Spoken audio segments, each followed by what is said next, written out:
Sonic Forces. Success. Chapter 4. Help.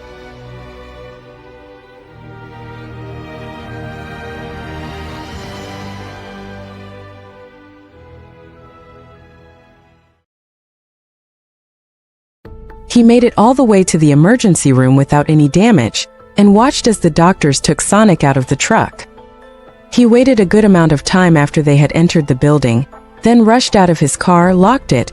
It ran to the front doors of a hospital up to the desk and gasped. Has Sonic the Hedgehog been checked in yet? The startled assistant gave him a confused look. Sonic the Hedgehog? Leave that blue hedgehog alien thing? Isn't he on some other planet? No, he's here in this hospital, I swear. Sir, I don't. A ping from his computer interrupted him. His eyebrows shot up in surprise. What? How? He crash landed here somehow. It was on the news. No one knows anything else. What room number? The assistant looks back up at him again. He's in the ER. No visitors are allowed to go in there. I'm sorry, sir, but you're gonna have to come back. I am not coming back. I'm Christopher Thorndyke, son of the famous actress Lindsay Thorndyke, and Sonic's best friend. I risked my life to get here, and his life is in danger. I want to help. I'm a scientist too. I know I can. Sir, I'm sorry, but it's the rules. You can't go in. And if you don't leave, I'm gonna have to call them. No, you're not. The two turned to another doctor who was witly walking down the hallway towards them. My apologies, Mr. Thorndyke. Well, we usually don't let visitors into the ER during recovery process. I think I can let it slide if I make you my personal assistants for as long as we keep Sonic here. We need all the help we can get in saving his life. And with how close you and him are, I think you're the best person for the job. He stopped only a few feet away. However, I wouldn't let your temper get the best of you from here on out.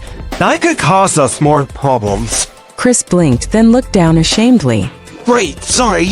No worries. Name is Dr. Smithens. He held out a hand to Chris. Chris took it and shook, showing his own smile simply out of politeness. Christopher. Smithens nodded.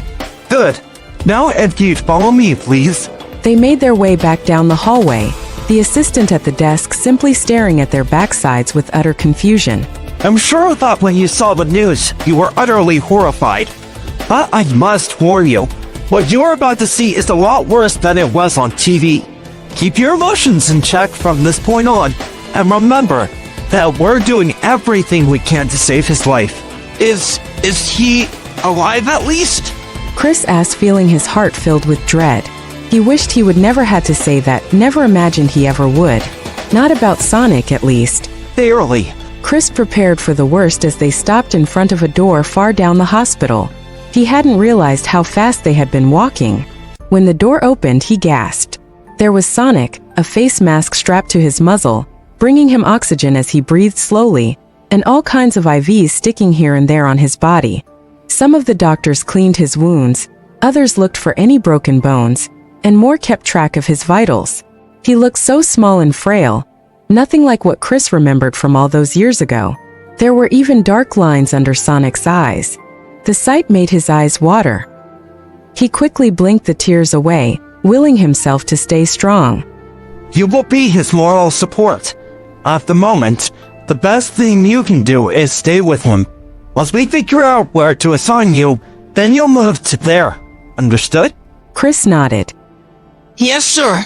I honestly wouldn't ask for anything better. Smithens nodded in return, then turned and went another direction. Chris went to Sonic's side, pity and sympathy forming in his gut as he sat in a chair, taking hold of the hedgehog's hand. Hey, buddy. It's been a long time, huh? Though you still don't look a day older than when I last saw you. Besides your injuries. He swallowed down a lump that formed as he said the words, then took a deep breath. Just hang on there. We'll get you all fixed up soon. Don't give up yet. Okay? No matter how much he wanted it, Sonic remained unresponsive. The only sign of movement was his small chest rising and falling. Chris planned to never move, at least not until he was needed.